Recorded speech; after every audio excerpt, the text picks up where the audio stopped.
Bonjour Aude, on ne va rien faire de faux comme souvent à la télé aujourd'hui. Je vous vois donc dans le cadre de mon livre-film, son titre « Risque de chance, traduction littérale de l'idéogramme chinois du mot crise ». Sa vocation, aider à faire naître celle des autres, en toute humilité. Le cœur de son message, ça sera « Rien ne peut empêcher ta contribution au monde, mais sais-tu quelle est-elle » Son histoire, ça sera la mienne et les vôtres, partagée en résilience, et ses thématiques ouvertes et portées par chaque personnalité très différente. Alors ma première question, Aude, c'est en tant que Bretonne, femme, maman, entrepreneure sociale, engagée, pouvez-vous me dire s'il vous plaît quel est le plus beau risque dans la vie?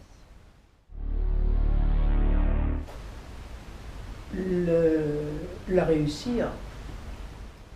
Avez-vous un exemple vécu de ce beau risque de vie réussie? Il n'y a pas, comme la vie n'est pas linéaire, c'est impossible de répondre à ça. Il y a des réussites, il y a des échecs, et ça dépend si vous focalisez sur vous-même ou si vous regardez par rapport aux autres. Moi, j'ai eu des galères épouvantables, j'ai eu des échecs, mais j'ai aussi eu de très belles réussites. Et, et quand je compare, ne serait-ce que par rapport à, même pas à mes sœurs, parce que mes sœurs ont eu des vies un peu banales, parce qu'elles l'ont souhaité comme ça. Donc ça dépend où vous placez la barre. Et encore, moi, j'avais pas de stratégie. Simplement, j'avais pas envie de vivre comme les autres, parce que je sentais qu'il y avait autre chose, et donc je suis allée ailleurs. Vous voyez, donc la réussite, c'est une construction qui se fait au fur et à mesure, et si, en faisant la part des choses, malgré les échecs, il y a certainement plus de réussite. Oui, je pense, oui. Et parmi ces beaux risques, comment l'avez-vous vécu? Qu'est-ce qui était vraiment important pour vous, voire plus grand que vous dans le... C'est la prise de risque. Maintenant, moi je suis un entrepreneur. Un entrepreneur, c'est quelqu'un de cinglé.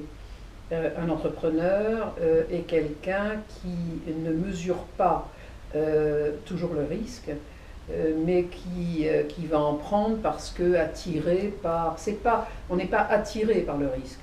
Attiré par le risque, c'est se mettre, je sais pas, au bout d'une corde et avoir envie de sauter et de faire des choses un peu extrêmes. Non, créer une entreprise, c'est penser que quelque chose n'existe pas et se sentir la capacité de le faire. Vraiment, on ne se pose pas la question de la prise de risque souvent. En tout cas, quand on démarre, quand on est entrepreneur. Après, l'âge, l'expérience et les échecs aidant, oui, on est beaucoup plus lucide. Et là, on peut remettre en cause ce qu'avant on faisait de façon totalement instinctive. Vous voyez, on réfléchit autrement. Et moi, j'ai eu un gros échec. Lorsque j'ai lancé après Women in Africa, cette initiative pour les femmes africaines, là, je me suis réellement posé la question. Quand j'ai lancé le Women's Forum, je ne me suis pas posé la question.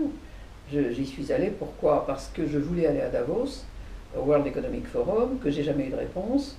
La raison pour laquelle je n'avais pas de réponse, c'est parce que je suis une femme. Et quand j'ai su qu'il y avait 4% de femmes dans un endroit où on disait qu'on pensait le monde de demain, mon côté breton s'est réveillé, c'est-à-dire une grosse colère. Et mon côté entrepreneur bretonne, c'est-à-dire ayant par moments et de l'énergie, du courage et une réelle colère, m'a fait créer le Women's Forum qui est devenu leader mondial. Voilà, vous voyez, c'est une sorte de logique, hein, c'était du bon sens pour moi. Parce qu'on ne pouvait pas laisser un monde simplement, quand on dit le monde de demain, on est, nous femmes, 50% de l'humanité. Voilà, donc j'ai créé le Women's Forum, par de la colère. Et je suis devenue leader mondial parce que je me suis entourée des gens qu'il fallait, parce que j'ai recruté l'ancien CEO de Davos, et donc c'était la bonne personne au bon endroit, que j'avais un conseil de femmes assez extraordinaire. Et voilà, c'est à la fois du risque, énorme risque. En plus, je parlais un anglais moyen, si faible. Or, je savais qu'il fallait faire quelque chose de mondial. Enfin, c'était de la folie ce que j'ai fait. Et ce sommet, ce forum qui est toujours leader, a été nécessaire pour les femmes en France. Vous voyez? Donc, comment expliquer, sinon qu'à un moment, et puis quand vous pensez que c'est la bonne idée, vous ne vous posez pas de questions. après avec le recul, et puis on peut raconter des histoires aussi, c'est facile après. Moi, il n'y avait pas de stratégie là-dedans. Il y a eu une réaction. Réaction au fait que dans un endroit où on pensait le monde, il y avait 4% de femmes. Quelle est votre contribution au monde, vous, dans ce que vous venez de me raconter, votre mission, votre vocation? J'ai pas de mission. Peut-être que ce que j'ai fait avec le recul et l'analyse peut être interprété comme ça, mais je n'ai pas de mission. Je ne sais pas si on a d'ailleurs, quand on peut se dire un jour, est-ce que j'ai une mission? Moi, non, enfin je ne sais pas répondre à ça du tout. J'ai créé ce que j'ai fait par instinct, que c'était la bonne chose au bon moment. J'ai créé des choses, j'ai inventé des choses qui n'existaient pas et qui étaient nécessaires. Et j'ai toujours été, mais on dit que c'est plus féminin, mais bon, c'est toujours facile après de dire ça aussi. J'ai beaucoup d'intuition. On dit que l'intuition est plus féminine. Moi, je dis toujours qu'au bout de 3 intuitions, il faut écouter ce que ça signifie et les interpréter, peut-être en faire le business. C'est ce que j'ai fait toute ma vie. Donc j'ai créé des entreprises qui étaient avant-gardistes. En gros, on peut dire que c'est de la sociologie appliquée. Voilà, j'ai créé la semaine du marketing direct, qui était un salon, c'était l'ancêtre d'Internet, je l'ai créé en 80. Internet était balbutiant, le mot n'existait pas. J'ai ensuite créé l'art du jardin parce que le jardin était une valeur pour moi de recentrage dans un monde qui allait mal et qui était perturbé. Et puis le Women's Forum, j'ai expliqué pourquoi, parce que le World Economic Forum avait 4% de femmes. J'en suis sortie avec beaucoup de regrets et un burn-out, puisque j'ai été virée par la société qui m'a racheté. Et puis aujourd'hui, je suis dans une aventure qui est le Women in Africa, que j'ai lancé à la demande de femmes africaines. Je n'y serais pas allée, parce que c'est vrai que je suis cinglée. Mais d'ailleurs, quand elles sont venues me chercher, les 3 raisons pour lesquelles elles sont venues me chercher, c'était... et donc, vous voyez, c'est pas une mission, réellement. C'est un métier. J'ai construit un métier, ne sachant rien faire, n'ayant pas fait d'études. J'ai inventé des choses qui me semblaient être du bon sens, être nécessaires surtout. Et pour Women in Africa, les femmes africaines sont venues me chercher en me disant, ta colère à l'égard des femmes n'a pas faibli. Et c'est vrai, je trouve ce monde totalement hypocrite, totalement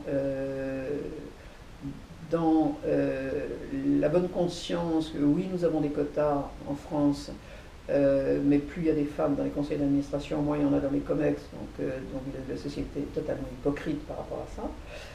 Donc ma colère à l'égard des femmes, enfin à l'égard de ce monde sur la situation des femmes est intacte, parce que je crois que ça durera toute ma vie. La deuxième raison pour laquelle elles sont venues me chercher, c'est parce que c'est mon métier, et leur demande était de les connecter au monde, et c'est ce que j'avais fait avec le Women's Forum, c'était connecter, montrer que les femmes avaient le même cerveau que les hommes, et que donc il fallait leur donner le pouvoir pour penser le monde avec un équilibre homme-femme qui ne peut aboutir à quelque chose de meilleur, et surtout dans une logique, quoi. Nous sommes 50% de la population, même un peu plus, nous femmes. Et la troisième raison m'ont-elles dit, mes amies africaines, c'est parce que tu es cinglée. Et qu'il fallait, moi, blanche, être cinglée de lancer ce que je suis en train de faire en Afrique. Mais c'est pas une mission. Non. En plus, c'est un job. C'est un job, j'investis dans mes affaires, je suis contre la charité. Je suis contre la charité pour les femmes parce que ça confine. Alors oui, il faut aider les femmes, bien sûr, mais ça, je fais des choses dans ma vie privée. Mais dans ma vie professionnelle, je suis contre l'assistanat, je suis contre la charité parce que ça n'aide pas les femmes à grandir. Tant qu'on va dire aux femmes, ben oui, on va vous aider, ça les limite là. Les femmes ont le même cerveau que les hommes. Donc il faut leur dire ça, leur dire, vous êtes aussi capables les filles, donc allez-y, on a besoin de vous. Ça, c'est mon rôle, et c'est ce que je fais. Qu'est-ce que vous reconnaissez en vous-même, par vous-même, qui vous donne le goût de vivre? Peut-être quelque chose avec lequel je suis née. on est avec des atouts ou pas. Moi j'en avais, c'était de l'énergie, c'était de la colère. Enfin, je ne suis pas née avec de la colère, je suis en colère depuis toute petite puisque j'ai 5 sœurs et à chaque fois qu'une fille naissait, ma mère disait encore une fille, zut encore une fille. Donc je suis en colère depuis toujours. Comment voulez-vous vivre paisiblement quand vous savez que vous êtes une fille et que vos parents veulent un garçon? Bon, donc je suis en colère depuis toujours. Donc à partir de ça, la colère m'a aidé à construire. Il se trouve que j'ai de l'énergie, que j'avais une personnalité un peu atypique par rapport à mes sœurs. Je faisais une tête de plus que tout le monde.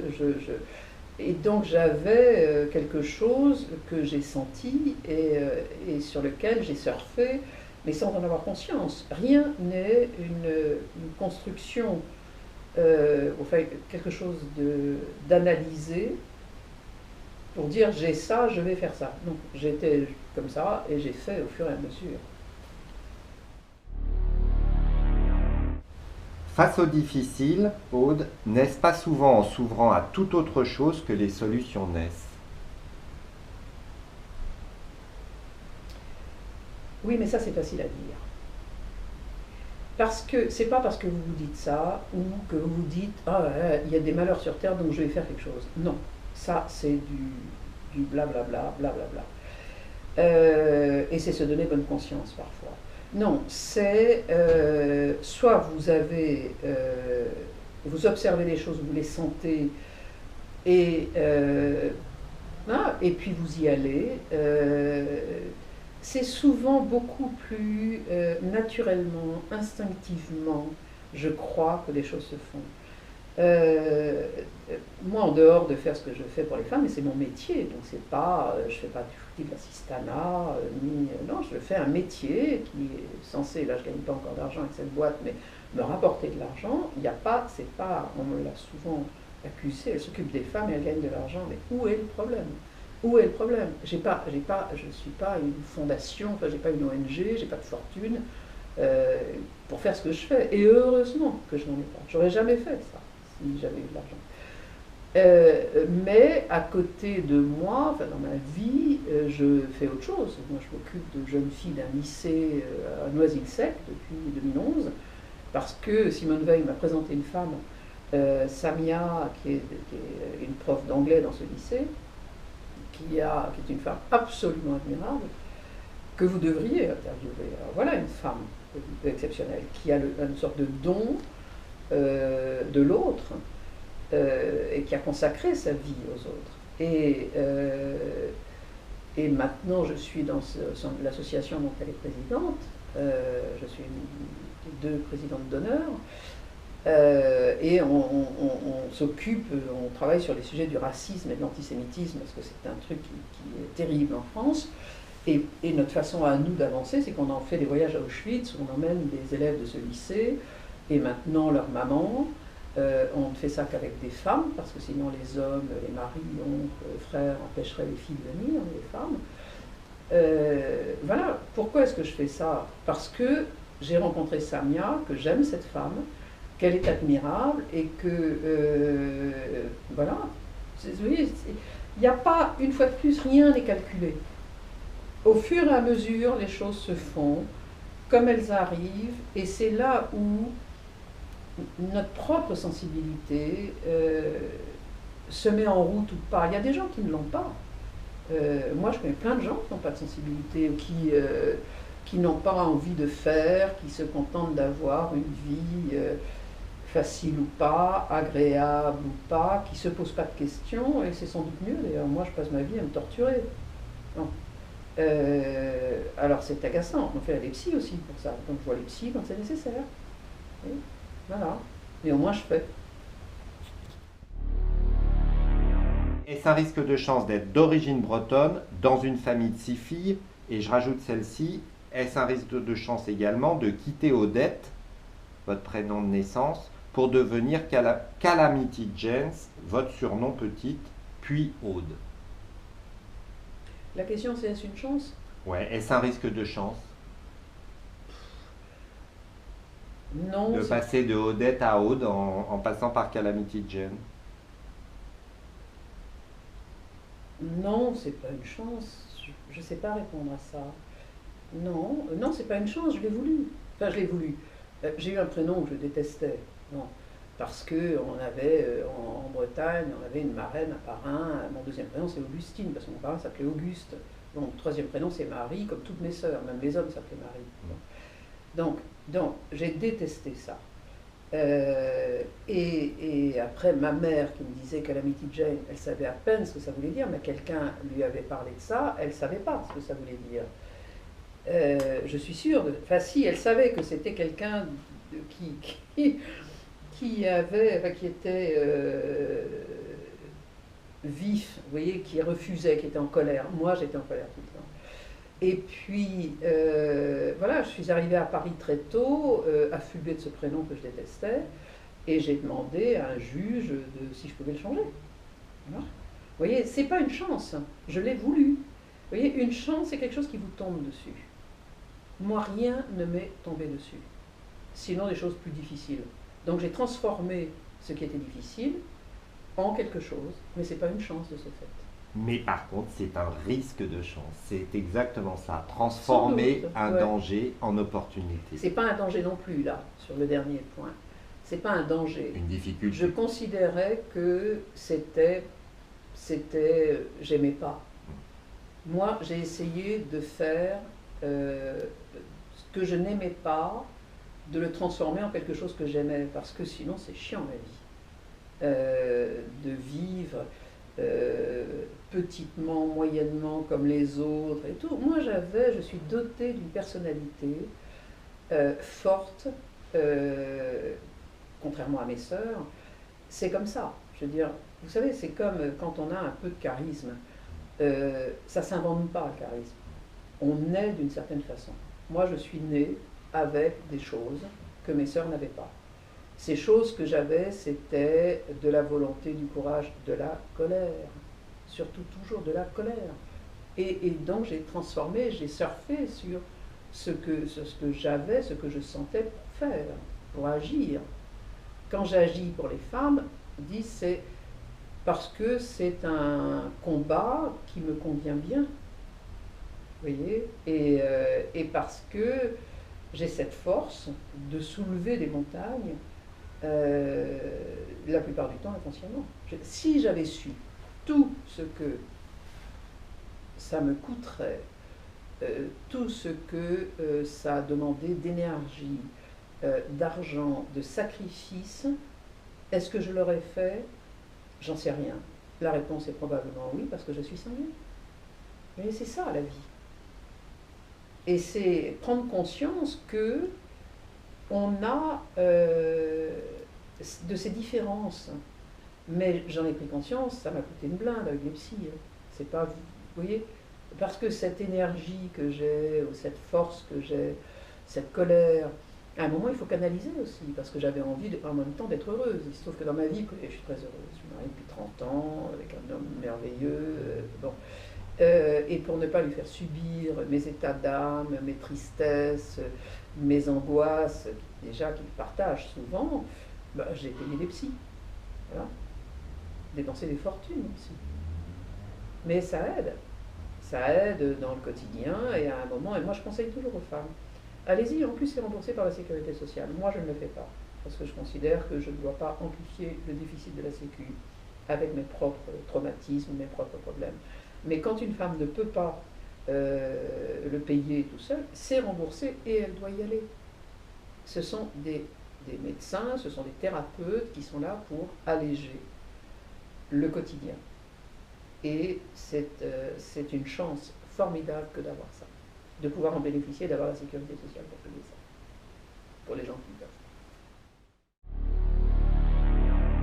Est-ce un risque de chance d'être engagé dans la reconnaissance de la place des femmes dans la société et de soutenir une meilleure gouvernance sur le continent africain au travers de l'empowerment économique des femmes? C'est une nécessité. L'Afrique est proche de nous et aujourd'hui il y a cet énorme sujet des migrations que nous ne savons pas traiter. Quand j'ai décidé de lancer d'écouter mes amies africaines qui sont venues me chercher en me disant on a besoin de toi pour nous connecter au monde parce qu'on veut savoir, on veut que le monde sache ce qu'on est capable de faire. Je suis allée sur le continent. Je connaissais déjà bien l'Afrique, mais là je suis allée parce que c'était entre connaître et travailler avec l'Afrique, c'est tout à fait autre chose. Et je suis allée pour savoir quelle serait ma légitimité, moi, femme blanche, de faire ce que j'allais faire. Les deux raisons qui m'ont amenée à créer Women in Africa sont, la première, c'est ce sujet de migration parce qu'une femme n'a jamais envie de migrer. Et elle ne veut pas que ses enfants migrent. Et là, je pouvais exercer mon métier, qui était de faire un sommet économique dans lequel on allait montrer la capacité des femmes à transformer le continent. Et ça, c'est ce sujet de migration qui m'a fait dire « Ok, je peux y aller, je peux exercer mon métier et faire quelque chose ». Et la deuxième raison, c'est l'orgueil et la fierté des Africains pour leur pays. C'était en fin 2015 et 2016. Nous n'avions pas encore Emmanuel Macron qui a rendu un peu de fierté. C'est-à-dire Macron nous représente bien, les Français sont assez contents, ils râlent tout le temps parce que le français c'est sa nature. Mais nous étions à ce moment-là, nous n'avions pas cette fierté de la France. D'ailleurs j'avais fait un forum avant qui s'appelait Osons la France pour cette raison-là. Et les Africains, eux, il y a une sorte d'orgueil dans l'africanité. Et les Africains veulent être fiers de leur pays. Ils ne veulent plus, et en particulier les femmes, qu'on dise « Ah là là, l'Afrique, ceci, l'Afrique, cela ». Non, ils veulent se battre.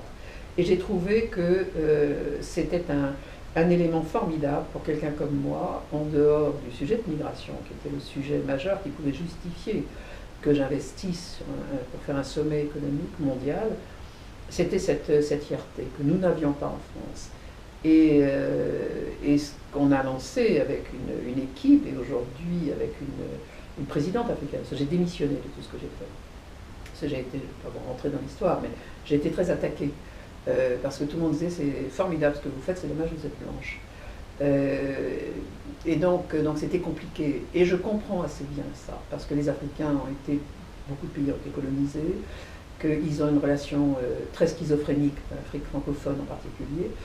Et j'ai failli m'arrêter plusieurs fois, et quand les attaques ont été encore plus fortes, ce qui signifiait d'ailleurs que j'étais en train de réussir, sinon j'aurais pas été attaqué, on n'attaque pas une ambulance, quoique ça arrive. Mais je me suis dit que c'était l'année dernière, j'avais 68 ans, que finalement le mieux probablement c'était que je démissionne, je continue à porter le risque puisque je suis actionnaire de cette boîte, je l'ai créée, j'ai des fonds engagés dedans, et que j'allais nommer une présidente africaine, non pas comme un prétexte, mais comme une réelle présidente à qui j'allais passer la main dans les 2-3 années. Et ce que je suis en train de faire aujourd'hui. Et j'ai trouvé, nous avions ça, un groupe de femmes africaines avec qui on travaille beaucoup depuis 3-4 ans maintenant, une femme nigériane, donc anglophone, je ne voulais pas de francophone, que j'ai nommée à ma place et qui fait le job. Donc je continue à porter, je l'aide, et j'ai une jeune directrice générale à côté, et c'est assez formidable d'être aussi dans la transmission. Parce que j'ai un âge où il faut transmettre. Donc ce que je fais est, oui, utile, parce que le monde entier doit savoir ce que les femmes apportent au continent, et ce faisant dans la relation du continent africain avec le reste du monde. Et c'est un bonheur, même si c'est difficile, mais je peux dire que c'est un bonheur de faire ce qu'on est en train de faire avec cette équipe, avec l'équipe que j'ai. Tellement c'est nécessaire et tellement on sent ce que ces femmes peuvent apporter à une Afrique qui en a besoin pour grandir avec nous dans un monde qui sera plus apaisé, parce que plus il y aura de femmes et plus le monde sera plus équilibré. Est-ce un risque de chance, Aude, d'avoir confiance en soi? Ah oui, moi j'aurais adoré avoir beaucoup plus confiance en moi. Et en même temps, c'est bien d'avoir confiance en soi, bien sûr, mais je pense aussi que le doute est nécessaire. Moi je déteste les gens qui n'ont pas de doute, ils m'ennuient, ils sont globalement insupportables.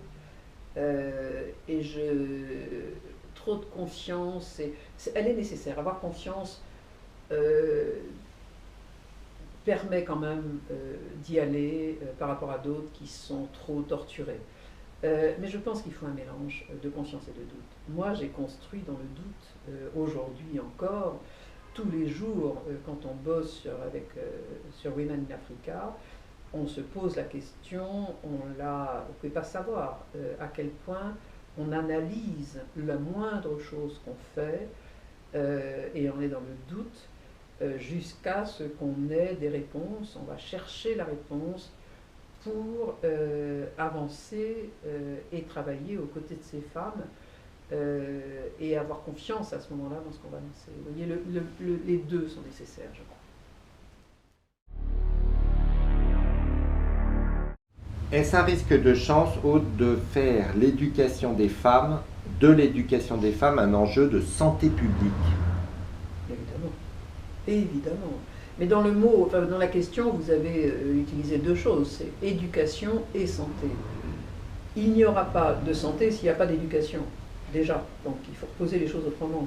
Aujourd'hui, une des priorités, c'est d'éduquer les femmes. Parce que on ne peut pas, s'il n'y a pas de femmes éduquées, il n'y aura pas de santé, de problème de santé. Enfin, c'est les deux, enfin, comme l'un ne va pas sans l'autre. Donc la priorité, c'est d'éduquer les filles. Ça, c'est la priorité. Or, et c'est en ça que ma colère est intacte, c'est qu'aujourd'hui, si une famille a un choix à faire, elle éduquera d'abord le garçon et pas la fille. Et donc voilà, la priorité aujourd'hui en Afrique, c'est l'éducation. L'éducation et la formation, qui sont deux choses séparées. Il y a des pays d'Afrique où il y a une formation absurde. Pourquoi? Parce qu'on est en train de les former avec le bac comme en France. Et former à des métiers après le bac qui sont des métiers qui n'existent pas. Aujourd'hui, il faut repenser tous les systèmes d'éducation et de formation pour former des jeunes aux métiers dont l'Afrique a besoin. Sinon, il n'y a pas d'emploi en Afrique. Et donc, ce sujet de l'éducation et de la formation sont des sujets prioritaires. Quand ils sont résolus, il y a des pays qui les résolvent plus ou moins rapidement. Le Ghana, un magnifique exemple par exemple, le Ghana, le Rwanda, le Kenya aussi, pas mal. À ce moment-là, oui, les sujets de santé on peut les traiter. Mais s'il n'y a pas de gens éduqués, on ne peut pas les traiter, vous voyez. Donc, voilà. Merci. Qui êtes-vous, Aude, comme magicienne, et que faites-vous en tant que magicienne dans ce monde? Je ne suis pas magicienne. Je suis peut-être visionnaire, ce qui est différent, peut-être. En tout cas, des visions que j'avais ou des intuitions que j'avais, j'ai créé, des choses utiles.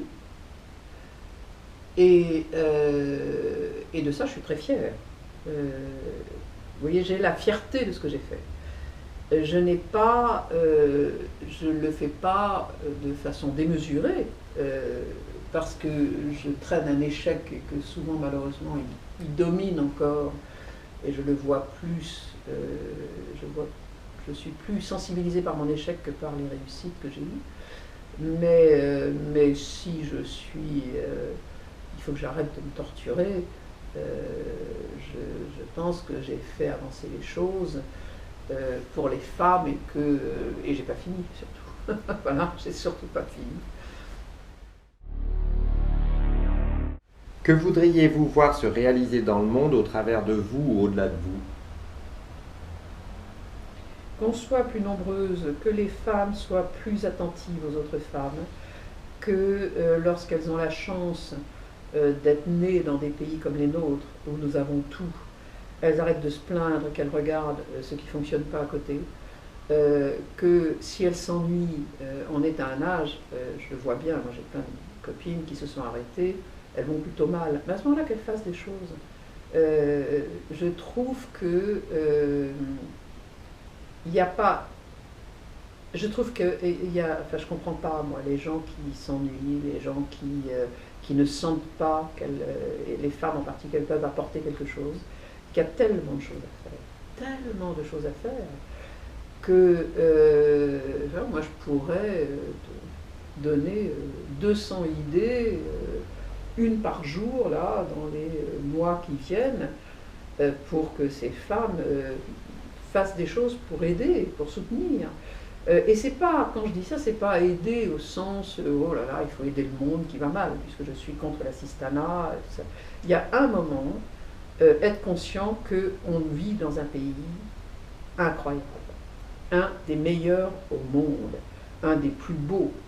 Hier soir, je rentrais de Saint-Germain, j'ai demandé au taxi de m'arrêter sur un des ponts de Paris, tellement c'était beau. Après, je lui ai demandé de m'arrêter au Louvre, tellement la pyramide était belle. Souvenez-vous, cette pyramide, personne n'en voulait. Tout est, vous voyez, on est dans une chose comme ça. Beaucoup discuté avec mon petit-fils l'autre jour, on a fait un dîner sur le sujet, sur deux sujets qui étaient pourquoi est-ce qu'on parle autant de Chirac et sur la nouvelle Jeanne d'Arc qui est Greta Thunberg, la jeune suédoise que j'appelle Jeanne d'Arc. Et je me disais que c'était une chance formidable pour le président Macron, la mort de Chirac, qui est un peu la fin pour moi des Gilets jaunes. Pourquoi? Parce que, en montrant cet attachement à Chirac, alors que 53%, les sondages disent qu'ils reconnaissent que ce n'était pas un bon président, mais en ayant cet hommage incroyable qui a duré 4-5 jours, c'était envoyer un message à Macron qu'il préfère, les Français préfèrent quelqu'un qui tape sur le cul des vaches que quelqu'un qui est un énarque et c'était une formidable leçon de vie ou message à passer à notre président. Il préférerait 100 fois quelqu'un qui touche le cul des vaches, tout en étant capable de nous représenter mondialement, comme il vient de le faire au G7, comme il vient de le faire. C'est extrêmement intéressant sur le plan sociologique d'analyser ce qui s'est passé avec Chirac. C'est extrêmement intéressant. C'est comme, alors, et l'autre sujet, parce que c'est un dîner, on a fait un dîner spécialement, mon petit-fils et moi là-dessus, c'est cette jeune Greta, que tout le monde critique. Alors c'est vrai qu'on peut se poser des questions, moi je m'en pose plein, mais elle aborde un vrai sujet. On est en danger, on est en danger. C'est la seule chose qu'il faut retenir. On s'en fout qu'elle soit comme elle est, on s'en fout qu'elle soit manipulée à la limite. Le sujet n'est pas là, trop facile de critiquer. Le sujet c'est que, comme l'a dit Chirac, le monde, la terre brûle. Et c'est ça le sujet, c'est que tout ça va mal. Donc, vous voyez, à un moment, là où on peut agir, c'est en ayant conscience de la façon dont les gens sont, essayer de voir comment on peut faire que ce monde bouge, se transforme, et surtout qu'on ne le laisse pas à nos enfants et petits-enfants tel qu'il est. Et donc voilà, donc il faut arrêter de critiquer, mais on peut agir. Donc agissons.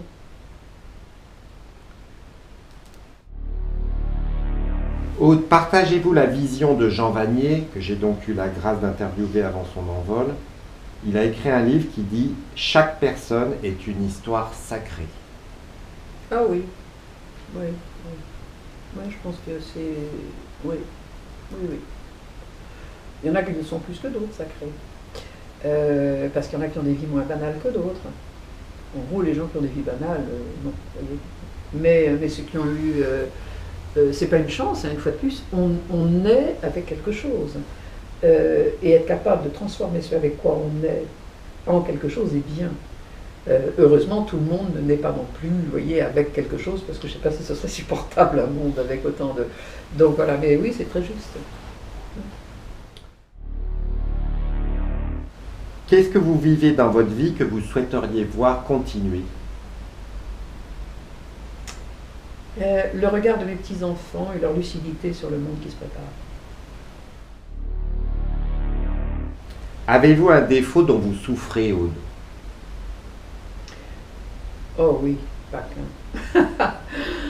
Oui, oui. Je suis je suis trop intransigeante, je suis excessive, je suis impatiente et je supporte pas les coups. C'est quoi l'intention positive qui se cache derrière ces défauts? Intransigeance, exigence et Alors ça, un le support corollaire de ça, c'est que je fais. Parce que j'ai cette personnalité qui parfois même moi me fait peur, hein. Mais je l'ai et donc je la mets au profit d'eux. Est-ce que vous avez des mentors et quel message vous portent-ils?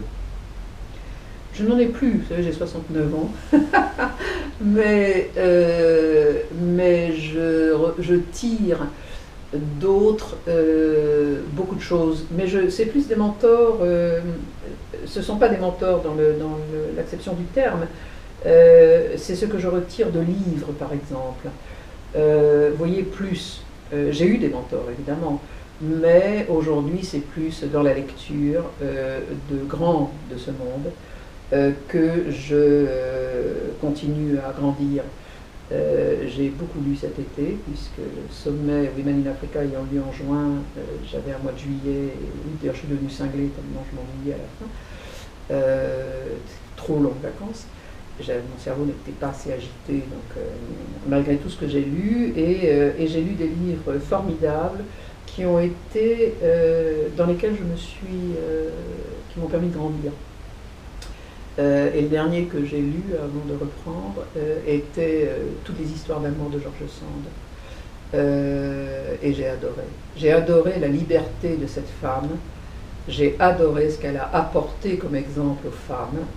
J'ai adoré, alors que je ne suis pas une folle de sa littérature, j'ai adoré sa vie. Et ce qu'elle en a fait. Parce qu'elle est allée jusqu'au bout. Tout le temps, tout le temps. Et donc voilà. Votre vie est-elle un stage d'amour comme la mienne ici-bas? Oui, on peut dire ça. Moi, je ne suis pas dans cette grandiloquence qui dit... bon, mais j'ai la chance d'être très très heureuse avec un mari formidable. Avec les enfants, j'ai une fille et des beaux enfants, avec plein de petits. Et si je me compare aux autres, ouais, j'ai beaucoup de chance. Fou l'amour. Beaucoup. Oui. Aude, en conclusion, faut-il tout oser demander dans la vie? Ah oui, moi j'aimerais bien que les femmes osent plus. Tout demander, je ne sais pas, c'est oser tout court. C'est pas demander, parce que demander, il y a un acte derrière demander qui est demander quelque chose. Non, quand on est une femme, il faut oser. Il faut oser se dépasser. Alors c'est facile à dire, hein, parce que beaucoup n'osent pas justement, mais en même temps, et c'est là où moi j'ai un rôle, où des filles comme Mercedes Serra, ou des filles comme Jeanne Siofachin, ou des filles comme Monique Cantosper, enfin plein de femmes, doivent être des modèles, des rôles modèles pour la jeune génération, parce que les femmes n'osent pas la plupart du temps, et qu'elles devraient oser plus, parce qu'elles ont tellement de talent et tellement de choses à apporter. On a besoin des femmes aujourd'hui. On a réellement besoin des femmes pour un meilleur équilibre. Et les femmes n'osent pas, que ce soit dans leur vie privée, dans leur vie de business. Elles sont... voilà, j'ai beaucoup travaillé, la chance de travailler avec Françoise Héritier, qui expliquait ça très bien. C'est une formidable anthropologue, et donc les femmes doivent oser beaucoup plus. Pourquoi avez-vous accepté ma demande d'interview avec cette simplicité, Aude? Parce qu'elle venait de Jeanne Siofachin.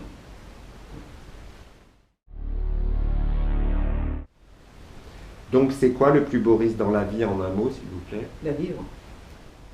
Le mien aura été de partager ce moment avec vous aujourd'hui. Merci du fond du cœur. Avez-vous une question? Non, celle d'attendre, de voir ce que tout ça va donner. Merci beaucoup.